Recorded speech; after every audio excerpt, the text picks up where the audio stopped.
Welcome back ناظرین. بہت سارے معاملات ایسے ہوتے ہیں جو کہ اس طریقے سے ہیڈ لائنز نہیں بناتے ہیں. آپ کو یہ نظر نہیں آئے گا کہ دو ملکوں کے درمیان جب کوئی جنگ ہوتی ہے, توپ چلتی ہے, گولی چلتی ہے, بارود ہوتا ہے, وہ نظر آتا ہے, ہیڈ لائن بنتی ہے. بہت سارے باتیں ایسی ہوتی ہیں جو کہ اس انداز سے ٹینجیبل نہیں ہوتی ہے, لیکن ان کے اثرات کئی اعتبار سے جنگ سے زیادہ خوفناک ہوتے ہیں. یقین مانیے کہ جب پاکستان بھارت معاملات چل رہے تھے اور ہم ظاہر ہے بہت سارے لوگوں سے بات کر رہے تھے, تو وہ اس معاملے پر جو کہ ابھی ہم نے ڈسکس کرنا ہے وہ کہہ رہے تھے کہ بھائی یہ تو جو ہو رہا ہے وہ بہت اہم ہے ہی, لیکن یہ جو معاملہ ہے یہ اس طرح ہیڈ لائن میں جگہ نہیں بناتا, لیکن یہ اس سے بھی زیادہ اہم ہے. یعنی ہم سنتے ہیں نا, پڑھتے ہیں کہ پانی پر جنگیں ہونی ہے, پانی کے ساتھ ہی, اور ہم بڑے انفارچونیٹ ہیں اس معاملے میں کہ ہمارا جو دشمن ہے وہ, یہ میں جذبات میں نہیں کہہ رہا, فیکٹ ہے, بہت ہی کم ظرف ہے. یعنی اس ملک کا وزیر اعظم یہ کہتا ہے پاکستان کے نوجوانوں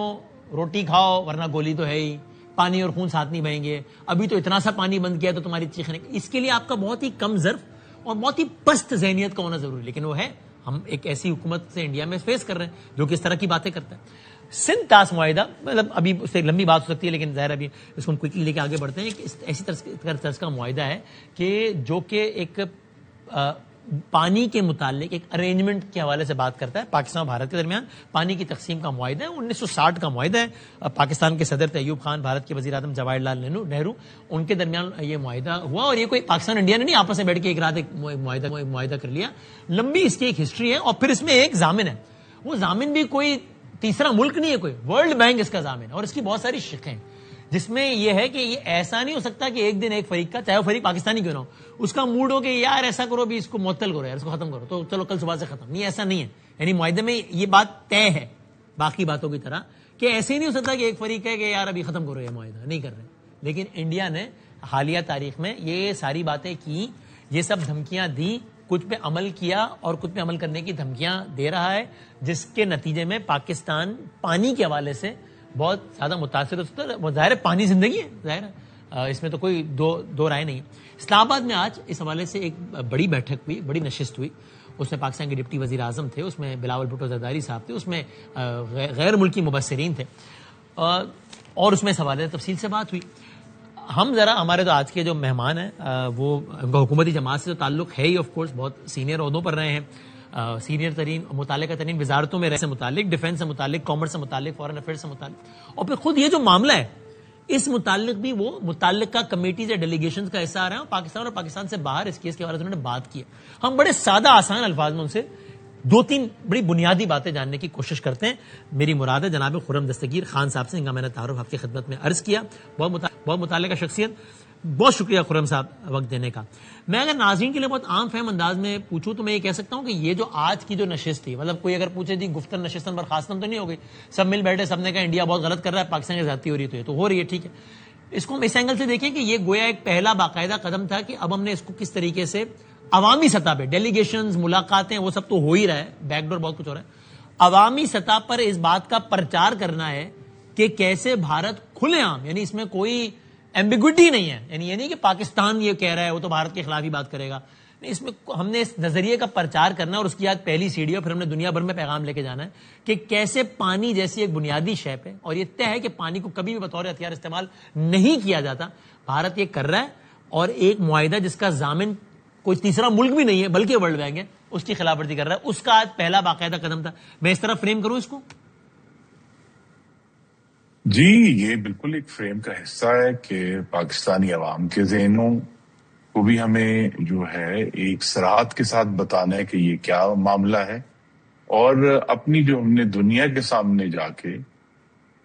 ایک طرح سے دہائی بھی دینی ہے کہ ہندوستان ایک جار ملک ہے, ایک قانون شکن ملک ہے,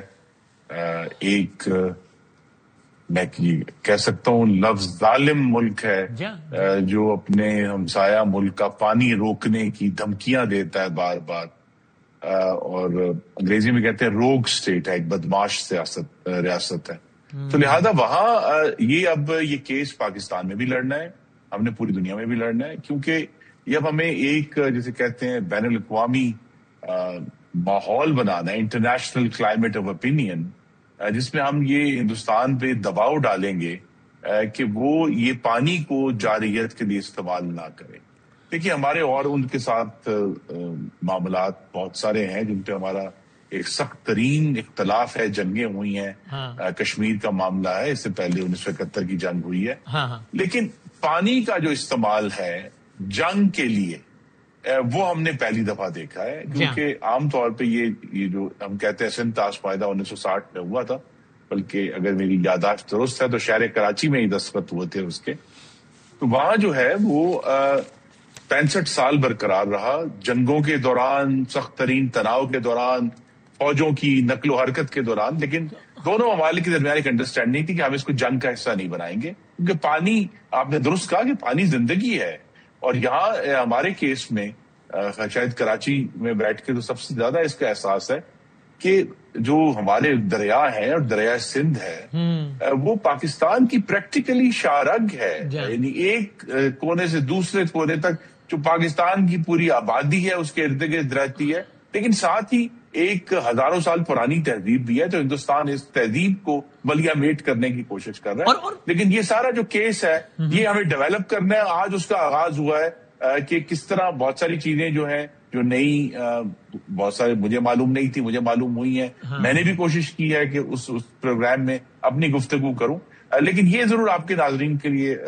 اہم بات ہے کہ یہ جو ہمارا خیال ہے کہ یہ کوئی خطرہ ابھی دور ہے، میں بڑے ادب سے کہوں گا کہ یہ خطرہ اب ہمارے سر پر کھڑا ہے، کیونکہ ہندوستان آہستہ آہستہ وہ صلاحیت حاصل کر رہا ہے کہ وہ پاکستان کا پانی روکے. اور یہ جو ان کے جو پانی کے وزیر ہیں پٹیل صاحب، وہ اب 2 دفعہ کہہ چکے ہیں کہ ہم دریائے سندھ کے پانی کا ایک قطرہ پاکستان میں نہیں جانے دیں گے. تو لہذا پاکستان کے لیے جو ہمیں پریشانی ہے وہ آپ نے بالکل درست کہا کہ یہ ایک ایمرجنسی ہمیں روزانہ کی طرح نظر نہیں آتی، لیکن یہ ایک لانگ میڈیم ٹرم کی ہم ایک کرائسس ہے. اور اس کو مجھے کچھ اطمینان بھی ہوا کہ حکومت کو اس کا احساس ہوا ہے کہ ہمیں اس اور آپ سارے نے بڑی معاملے امپورٹنٹ بات بتائی کہ اور ظاہر آپ جو کہہ رہے ہیں وہ آپ کی بہت ساری، کرنی ہے. آپ جو کہہ رہے ہیں وہ آپ کی اس حوالے سے بہت ساری معلومات اور آج کی کانفرنس میں بیٹھنے کا اور کئی باتوں کا خلاصہ ہوگا، نتیجہ ہوگا کہ آپ کی باتوں سے اندیا مل رہا ہے کہ اگر ہم یہ سوچ رہے ہیں کہ اگلے 25 سالوں میں اس کے خوفناک اثرات ہو سکتے ہیں، تو نہیں، یہ مستقبل قریب میں اس کے ہم اثرات دیکھ سکتے ہیں ظاہر منفی اعتبار سے. یہ بالکل، یہ انگریزی میں کہتے ہیں کلیئر اینڈ پریزنٹ ڈینجر، یعنی فوری اور واضح خطرہ ہمارے سامنے نظر آ. تو آپ نے، میں آپ کی وہاں آپ نے بات تو کی، پھر آپ نے ابھی ٹی وی پروگرامز میں بھی آپ گئے، میں آپ کی گفتگو سن رہا تھا، آپ نے یہ کہا کہ بھارت کو یہ لگتا ہے کہ ابھی تک دنیا اس حوالے سے کم از کم ان کی اتنی مخالف نہیں ہوئی ہے، جس کا ایک مطلب یہ بھی ہوا نا کہ ابھی تک وہ اتنا پریشر فیل نہیں کر رہے ہیں. تو کیوں نہیں کر رہے ہیں؟ مطلب ابھی تو الحمدللہ ہم سفارتی حوالے سے ایک ایسی جگہ پہ کھڑے ہیں جہاں تاریخ میں کبھی نہیں کھڑے تھے، اتنی تگڑی جگہ پہ. ہم عسکری حوالے سے بھارت کے تناظر میں ایسی جگہ پہ کھڑے ہیں جہاں تاریخ میں نہیں کھڑے تھے. پھر بھی اگر ہم یہ والی اس ٹیبل پہ انڈیا کو یہ پریشر فیل کیوں نہیں کروا رہے ہیں کہ باقاعدہ محسوس کرے پریشر کو کہ یار یہ اتنا آرام سے ہم نہیں یہ کر لیں گے جو چاہیں گے اس پانی سے متعلق؟ جی، اس کا ایک سادہ سا جواب ہے کہ ہندوستان کی معیشت بہت بڑی، لیکن ہم بہت سارے ممالک سے ان کے جو اچھے ہم تعلقات ہمیں نظر آتے ہیں وہ صرف اس وجہ سے ہیں کہ وہ ان ممالک کی اشیاء خریدتے ہیں. مثلا ابھی ایران جنگ میں تو وہ سمجھے کہ ایکسپوز ہو گئے، لیکن ایران کے ساتھ ان کے تعلقات اس لیے تھے کہ وہ ایران سے تیل خریدتے ہیں کئی بلین ڈالرز کا سالانہ، اور پاکستان نہیں خریدتا. جو حقیقت ہے، ہم تو اپنے عرب جو دوست ہیں ان سے خریدتے ہیں. اسی طرح جو ہے اگر ہندوستان نے اب تو اللہ تعالیٰ کو کچھ اور منظور تھا، لیکن اگر اس نے کئی ارب ڈالر کے رافیل فرانس سے خریدے ہیں، اللہ نے ہمیں کامیابی دی اور ہم نے وہ گرائے جو دنیا کے جدید ترین جہاز تھے، لیکن اس کے باوجود اب وہ فرانس تو ان کے ساتھ اس کی ہے نا جی ایک انڈرسٹینڈنگ تو ڈیولپ ہوئی کہ اگر اتنے بلین ڈالر جو ہیں، تو لہذا ہندوستان کی جو معیشت ہے وہ ایک ضرور اس کا جو حجم ہے اور اس کے جو دنیا سے تعلقات ہیں، دنیا وہاں اپنی چیزیں بیچنا چاہتی ہے اور وہ ایک رستے میں رکاوٹ ہے. لیکن وقت کے ساتھ جب دنیا کو یہ بھی ظاہر ہوا ہے